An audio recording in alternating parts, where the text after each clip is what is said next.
जितने हम मोटी बुद्धि के, जैसे नास्तिक लोग हैं, भगवान को नहीं मानते, हमने भगवान को नहीं देखा, हम तो केवल खाना पीना और सोना, हम दिख रहा है ना, दिख रहा है ना। जैसे डॉक्टर्स लोग कहते हैं कि हमारा साइंस कहता है कि ये आदमी को कैंसर है या मर जाना चाहिए, वो उनकी वृत्ति और उनकी जो सोच है, उनका जो साइंस है, इतना ही कहता है। पर श्रद्धा का साइंस इससे कहीं ऊपर काम करता है। श्रद्धा का विज्ञान इससे कहीं ऊपर काम करता है, जहां पर आपके प्रत्यक्ष प्रमाण की धज्जियां उड़ जाती है। न अनुमान है वहां पर, प्रत्यक्ष है, पर वो श्रद्धा का विषय होता है। मैया जी की रिपोर्ट्स दिखाई एक डॉक्टर को, बहुत अच्छे डॉक्टर थे। उन्होंने रिपोर्ट देखी और उन्होंने फाइल ऐसे रखी। उन्होंने कहा कि मुझे देखना पड़ेगा पेशेंट, क्योंकि इस वक्त मुझे जो रिपोर्ट नज़र आ रही है उसमें मुझे यही समझ में आ रहा है कि वो तो बेड पे से उठ नहीं रहे होंगे, और जो जो जो जो उसको बोलना था। तो इतने में मैया जी आए, तो वो अपनी बात उसने कंटिन्यू रखी, और 5-10 मिनट के बाद मुझे पूछता है कि पेशेंट कहाँ है। तो मुझे बहुत हंसी आई, और मैंने इशारा किया कि, तो उसने जैसे ही मैंने इशारा किया, ऐसे उसने चौंक कर बोला, ये? मैंने कहा हाँ ये। बोले इनको तो कुछ भी नहीं है, इनको कुछ भी नहीं है। मैंने कहा ये रिपोर्ट इन्हीं की है। बोले वो हो ही नहीं सकता, मजाक मत करिए, पेशेंट को बुलाइए। मैंने कहा आप डॉक्टर हैं, और डॉक्टर से ऐसी मजाक तो नहीं होती। आप डॉक्टर हैं, डॉक्टर पेशेंट को देख नहीं आता है, और हम अभी आपको ऐसा वक्त है मेरे पास कि हम आपसे मजाक करेंगे कि ये कोई और पेशेंट बुला के, किसी और को बुला के हम बोलेंगे कि ये किसी तीसरे की रिपोर्ट है। उसने फिर से खोला, चश्मा नीचे किया, देखा यूं,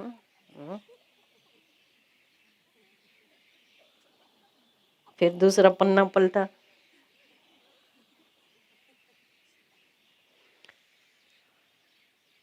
आपके चेहरे से तो नहीं लगता है कि आपको कुछ हुआ है। मैंने कहा सभी यही कहते हैं, चेहरे से नहीं लगता। आपको तो कुछ ज़रूरत ही नहीं है।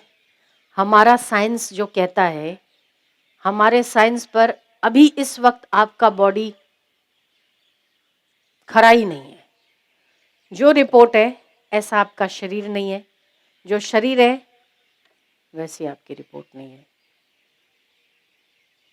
और ऐसा अक्सर महापुरुषों के जीवन में होता देखा जाता है। आपका शरीर कुछ कहता है, आपकी रिपोर्ट, यहाँ पर भी ऐसे लोग आते हैं, डॉक्टर ने बोला था कैंसर लास्ट स्टेज पर है, ऑपरेशन कराओ नहीं तो मर जाओगे। वो डॉक्टर शायद मर गया होगा, ये लोग अभी तक जिंदा हैं।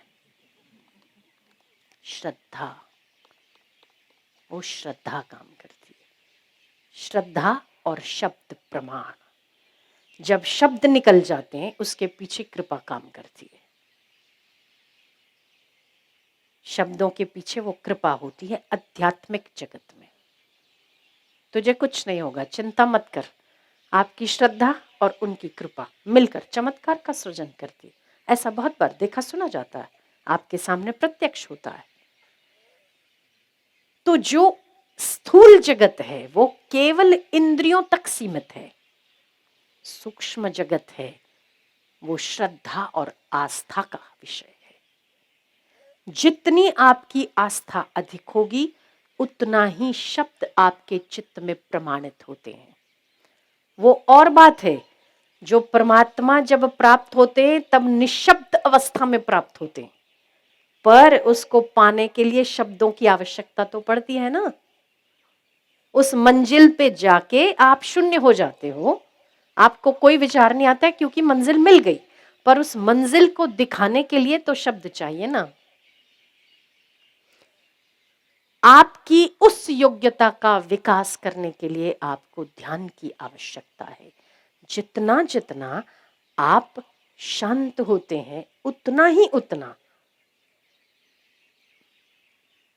आपकी ऊर्जा, आपकी शक्ति निखरती है। ये जगत जो आप देख रहे हो ना, बहुत छोटा है, बहुत तुच्छ है और बहुत स्थूल है। हम अन्नमय कोश में जीते हैं। थोड़ा सा कुछ हो जाता है, अरे बाप रे बाप, अरे ये ऐसा हो गया, बाप रे बाप, बाप रे बाप। वहीं आप मनोमय कोश में जीते हैं, उससे आप उनकी मति गति स्थिर। पर जो आनंदमय कोश में जीते हैं, वो हर मुसीबत का भी फायदा लेके उसको आनंद बनाना जानते हैं। ये आनंदमय कोश वाले का। ये बहुत ऊंची बात है। इसे समझने के लिए हमें अभ्यास की जरूरत है।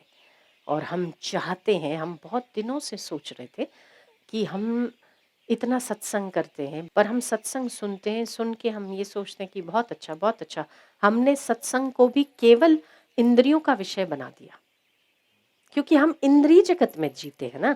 तो सत्संग है तो बहुत ऊंचा, पर हमने उसको भी बना दिया है इंद्रियगत।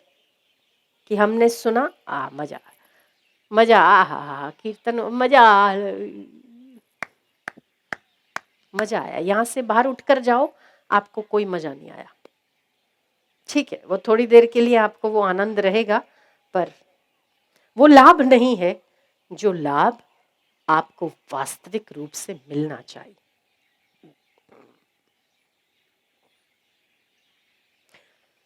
तो हमें अपनी वृत्तियों को हर रोज, चाहे 15 मिनट से ही, 10 मिनट से ही, 15 मिनट से ही, हमें ध्यान का अभ्यास करना चाहिए। श्वासोश्वास की गति को देखना चाहिए। आप श्वासोश्वास की गति को देखते, ओमकार का लंबा सा गुंजन करते, तभी आपकी वृत्ति शांत हो जाती है। और जितनी देर भी, हम नहीं कहते 1 घंटा, 1 घंटा कोई भी नहीं बैठ सकता। 1 घंटा निर्विकल्प निर्विचार कोई नहीं बैठ सकता जिसको अभ्यास नहीं।